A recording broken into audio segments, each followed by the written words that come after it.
And we can now go live to Maximo Park, where our correspondent Sandy Simpson is talking to odd manager Dave Paterson. Well, David, congratulations on your victory today. Thanks, Andy.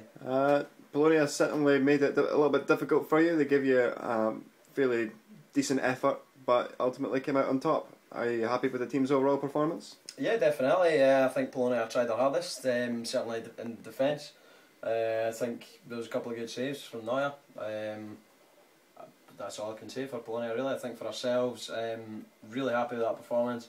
It mirrored what we did last week against Red Bull, and it's getting results against the teams who are further down the table. That's how you're going to win the league. It's not just when you're playing the big boys. It's another clean sheet to add to your tally again today.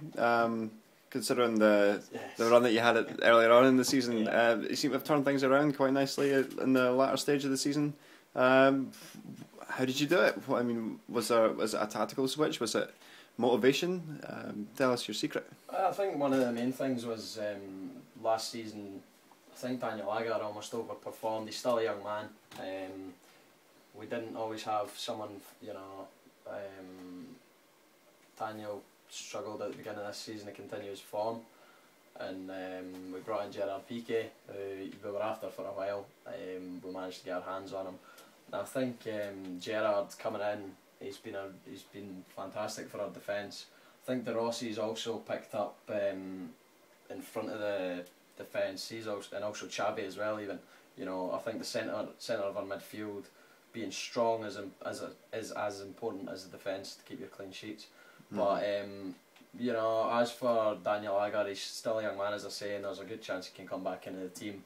But we just feel, Gerard's a big man. He's someone that we've wanted for a while, and he can teach other defenders how to keep a clean sheet.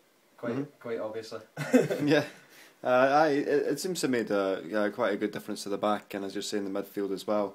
Up to the top end of the pitch, you've got one particular player who's very on form at the moment, Nicolas Anelka. He's creeping himself up the top scorer sheets. But you seem to be spoilt for choice for attacking options. I mean, you've got three very strong strikers, but only two positions going. I mean, how does that affect the team dynamic with everyone vying for a place in the starting lineup? Well, I think it only increases the competition. Something that's going to increase players' motivation to do well in training, and that will get them a game. If they exert themselves well in training, prove themselves. Also, you'll see link-up play between strikers in training, and that's something you want emulated in the pitch. But like you say, I'd say we've got four brilliant strikers. We brought Aguero in today, who was great last season again.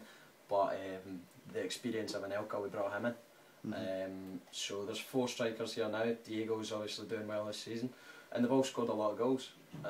So that's really important to the team and to their own morale, and that's helped everyone's lifted their performance. Excellent. So that 3 points today keeps you in the running for the league title, keeps pressure on your rivals German Beerschot. How do you fancy your chances for the last game? Is there going to be any kind of tricks up your sleeve that you're going to pull out? We'll be looking to win the game. I don't think we need any tricks. I think we're confident in our ability that we can beat Alan Rakin. It's always a tough game, and they proved that they can beat us as well. So it's going to be interesting. But it's down to German Beerschot's results. They're obviously playing later today, 5:30. Looking forward to that match because we've just exerted the pressure of our 2-0 win. Well, pleasure to chat with you. Congratulations again today, and see you next week for the final showdown. Thanks, Andy. Thank you very much. Cheers.